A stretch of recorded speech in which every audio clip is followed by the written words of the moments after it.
their mother, and their sister have gone to one bathroom or another. The brothers slip out of the gift wrapping room, angle south across the hallway, and take refuge in Harley's room, which is next door to Crispin's. Although they discuss the scene in the sewing room, they can't reach any conclusions about what it means.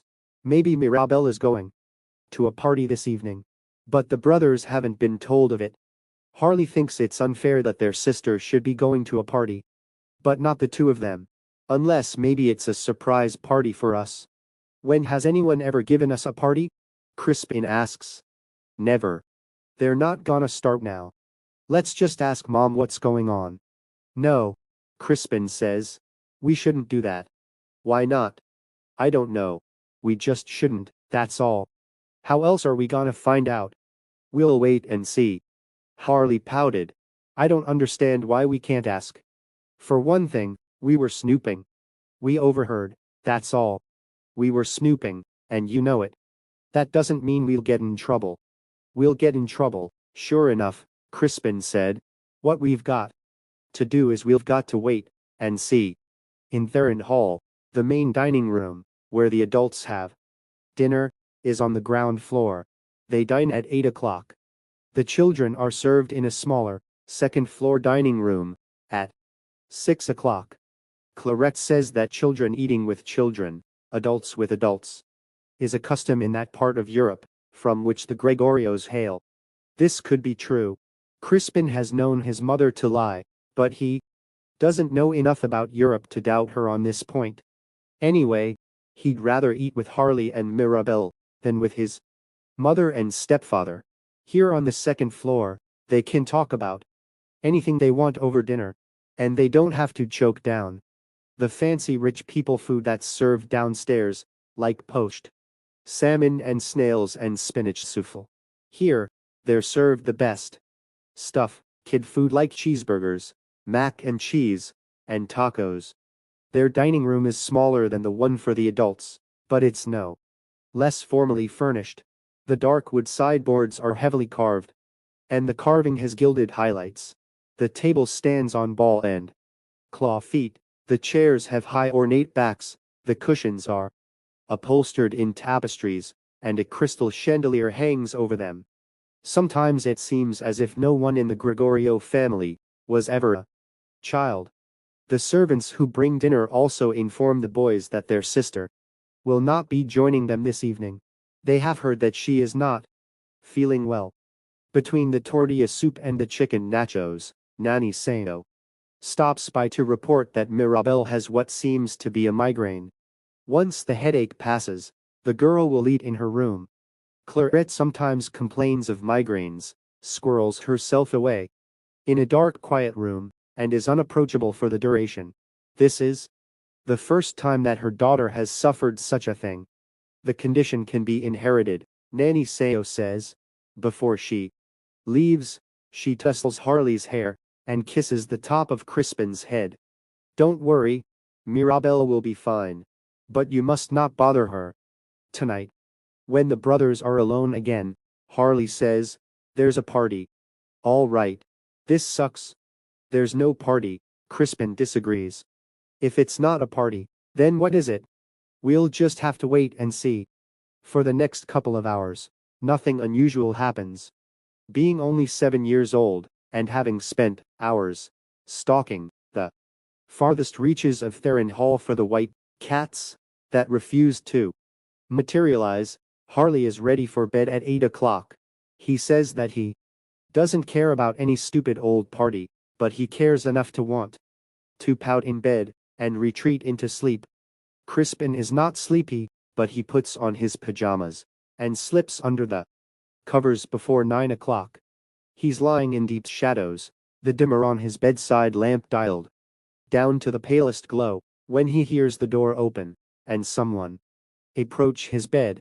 The lightness of the visitor's step and the swish of her skirt identify her as Nanny Sayo. She stands there for long minutes while Crispin pretends to sleep. He has the crazy expectation that she will get into bed with him, but she does not. After she leaves, he lies watching the digital clock blink away 30 minutes. Some things we know that we shouldn't do, some things we know that we must do, and sometimes the shouldn't and the must are the same thing. He gets out of bed and scopes the hallway, where the crystal fixtures in the ceiling cast light in soft prismatic patterns. Crossing the threshold, he quietly closes the door behind him. He hurries north along the hallway, past the sewing room. Mirabelle's bedroom is on the west side of the hall, adjacent to Claret and Giles's suite. Crispin listens at the door, but he hears nothing. After a hesitation, he raps softly, waits, and raps again. When Mirabelle does not reply, Crispin tries the door, finds it unlocked, and warily enters her room. The bedside lamps burn at the lowest setting, but they are just bright enough for him to see that Mirabelle is not here, and that he is alone. If his sister endured her migraine in bed, the bed has since been made. The quilted spread is smooth, taut. From under the door to her bathroom, a yellow light beckons like the light in dreams that promises some revelation a moment before. The sleeper wakes in darkness. No sounds come from within. Crispin whispers his sister's name, waits, whispers it somewhat louder, but receives no response. Easing the bathroom door inward, he enters a wilderness of white candles in clear glass containers. They line the deep windowsill, are clustered here and there on the marble bathtub surround, stand on the floor in every corner in groups of 3, and flicker on the sink and vanity counters, where opposing mirrors clone and reclone them into a receding forest of burning tapers.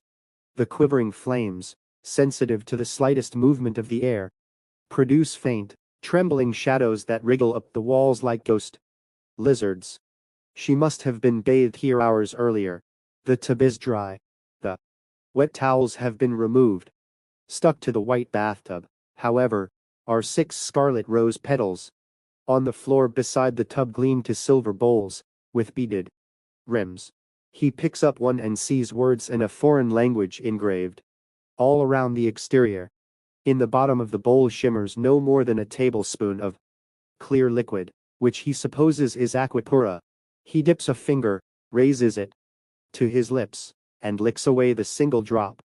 The liquid has no taste, although the instant that it wets his tongue, he hears his sister's whispered yet urgent plea, "Crispin, help me." Startled, he lets the bowl slip from his fingers. He catches it before it can ring off the marble floor.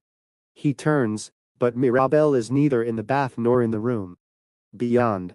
If she spoke the words, she did so at a distance, and he heard them not with his ears, but with his heart. After carefully setting the silver bowl on the floor, he returns to his sister's bedroom, where for the first time he notices that her teddy bears and other plush toys are gone.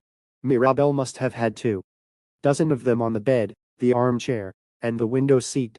Not one remains.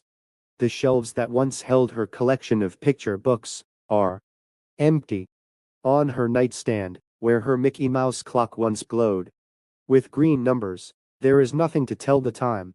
On a hunch, Crispin yanks open the door to her walk-in closet and switches on the light. Nothing hangs on the rods, and the shoe shelves do not contain a single pair. 7. Early December, 3 years and 4 months later. Since the close call on the recent Halloween night, Crispin and faithful Harley have been less bold, traveling more by greenbelts, alleyways, and storm drains than by the main streets.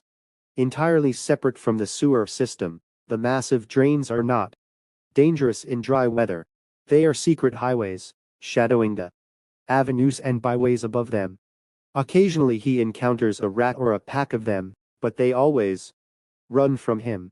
City employees can reliably be spotted far in advance because of their work lights, and can be avoided by taking a branch different from the pipe in which they're doing maintenance. Initially, the boy and his dog were limited to entering and exiting the storm drain system by way of open culverts that sloped up from ditches and stream beds to join that subterranean network.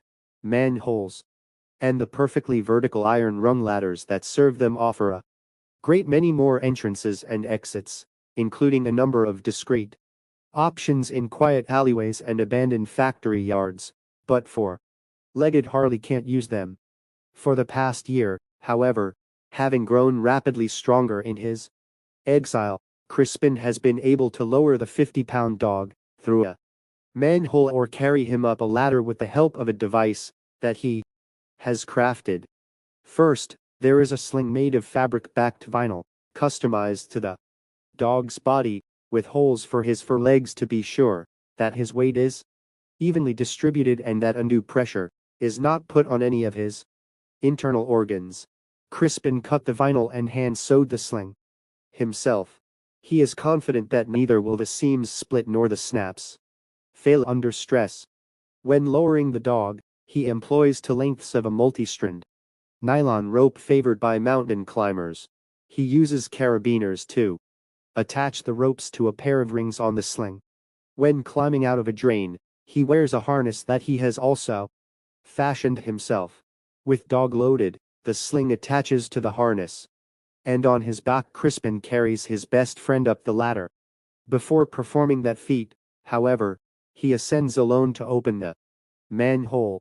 From a city maintenance crew, he has stolen a tool with which he can hook and lift aside the big iron disc. From below, the reverse end of the tool allows him to tilt the cover up and, using leverage, swing it out of the way. After poking his head out into the cold night, to be sure there are no witnesses, he pushes his backpack through the opening before descending again to get in harness and carry the dog. In such manner, they now emerge into a dead-end alley a block from Broderick's, the largest and oldest department store in the city. Over the past year, they have taken shelter from time to time in Broderick's, which is an especially welcoming place in winter. This night, the moon is lost behind a lowering sky. The icy air cuts at him so that tears bleed from his eyes. After freeing the dog, Crispin folds the harness and the sling. He stashes them in a compartment of his backpack, which is larger than the one he carried when he first fled Theron Hall to live wild in the city. With the pack on his back, with the dog on a leash, he sets out for the wide service alley behind the department store. His breath plumes from him as if he's exhaling ghosts. Snow is predicted before morning. On this first Saturday in December, an hour before closing time, no deliveries are being made to or from the shipping and receiving center that occupies the uppermost garage level beneath the huge building. At the bottom of the Tulane ramp, the automatic bay door is down, and the man-sized door beside it is lashed but not deadbolted. Crispin carries with him an expired credit card that he found years earlier in a trash can. He slips it in the gap between door and jamb, puts pressure on the beveled latch bolt, and forces it out of the striker plate. The door opens inward. If a guard in the security room happens to be looking at a monitor that provides a view from the camera above the large bay doors, Crispin will find himself in trouble, or at least chased out. But that never happens.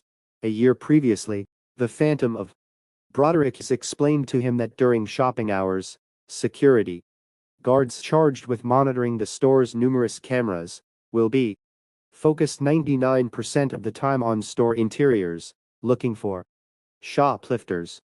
Once through the door, Crispin relies on the wise dog to guide him. With the last of the day's outgoing shipments completed by 5 p.m. and the final store stock deliveries made by 6 o'clock, the employees in shipping and receiving have all gone home, with the exception of the department's assistant manager Denny Plummer, who works from noon until closing time at 9 o'clock. If a dozen employees were busy in this area, Crispin would have little hope of slipping secretly into Broderick's to stay the night. But, with only Denny Plummer to avoid, he can rely on the dog's keen sense of smell to locate the assistant manager and evade him. A third of the huge garage contains a fleet of Broderick's delivery vans in various sizes. In another third, crates of new merchandise stacked on pallets wait to be opened. The final third is unused. In better economic times, The fleet of trucks numbered twice what it does now. The new merchandise was piled higher, and every inch of this space was needed. In those golden days, a night shift of stock. Boys replenished the store's racks and shelves. In the current doldrums, no night shift is necessary. All restocking occurs during store hours. After closing time, one person remains in Broderick's the Phantom. Harley leads Crispin on a serpentine route, among the trucks and crates, to the service stairs, which lead up to a distribution room from which new merchandise is wheeled on carts to far points of the department store. A freight elevator is also available, but for the boy, the stairs are safer. At this hour, the distribution room on the ground floor is deserted. With the shipping and receiving crew gone for the day, this space is dark except for a single light above the wide door that leads to the ground floor of the store. Among the many carts and unopened cartons are numerous places where a boy and his dog can hunker down and hide. They shelter here until 9:32, when every speaker in the public address system echoes with the machine voice of the security package, sternly announcing, "Perimeter control armed." This means that the last employee, a guard, has left by the door through which Crispin earlier entered from the alleyway. He has set the alarm for the night. Every exterior door and window is wired, and if any is breached, the police will be summoned. In better days, Broderick's maintained a four-man team of guards. During the night, they were pink-slipped years previously. Without night watchmen, the store management for a while considered updating their security with motion detectors, but in the end that was another expense they could not justify in this new downsized America. Until the store reopens on Monday morning, Crispin and Harley can go anywhere in its for sales floors without triggering an alarm. When Broderick's is closed, the only security cameras that continue to record are those covering doors and operable windows, so no one will know that they were here.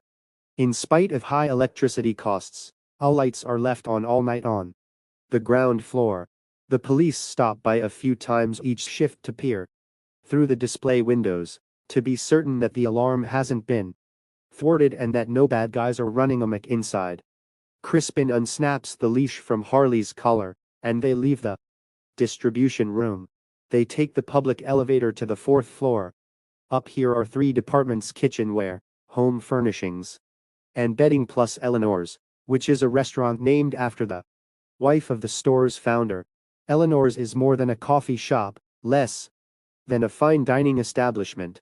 Open 6 days a week, it is popular with the ladies' luncheon crowd, and with those who enjoy tea and pastries in the late afternoon.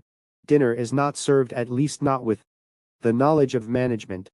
The restaurant is to the left of the public elevators. The pair of beveled glass French doors, which should be closed and locked, stand open.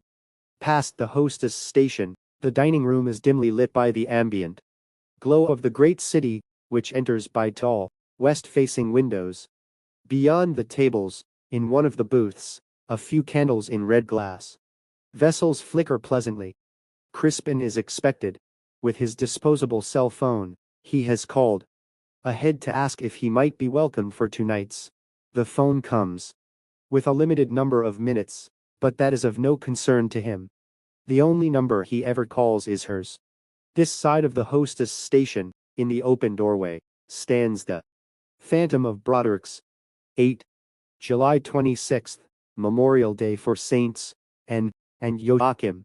Memorial Night, 3 years and 4 months earlier. 9-year-old Crispin, in his sister's empty closet, is pierced by a sharp fear, not fear for himself, not yet, but for Mirabelle. "Crispin, help me." He doesn't hear the voice again, but he remembers it clearly.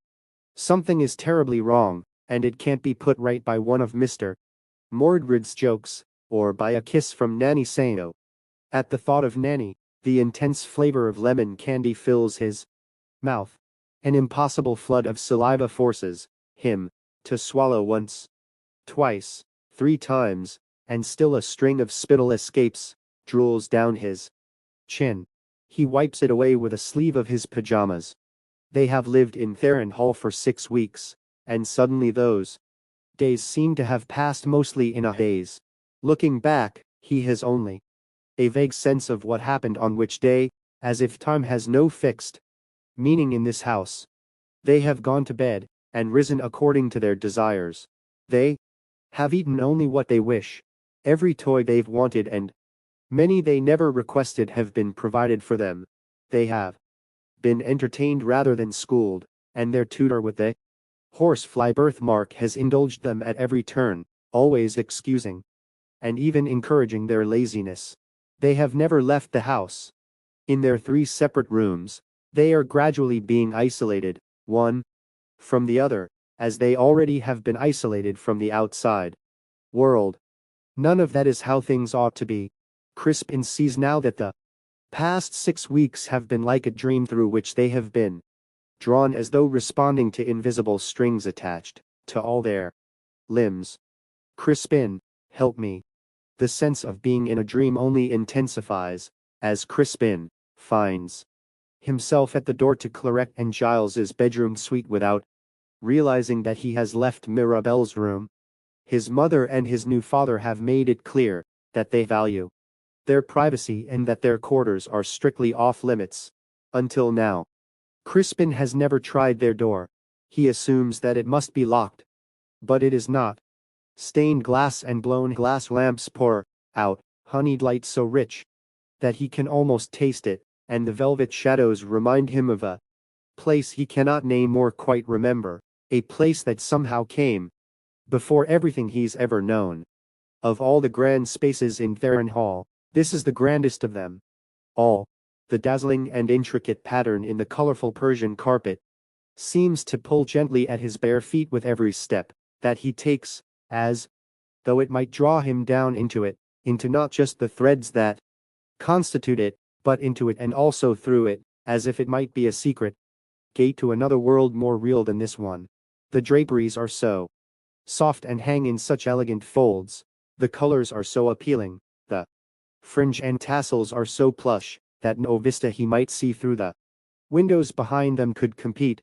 Here is the furniture of some greater royalty than mere kings, and an ornate mirror of such compelling depth that when Crispin stares past his reflection, the room appears too vast to be contained within Theron Hall, dwindling to infinity. He is overwhelmed by opulence, on the verge of vertigo, when once more he focuses on the velvet shadows in the corners, which remind him of some place he can't remember, a place that came before everything he's ever known. But this time some alien voice inside his head, with words he's never heard before,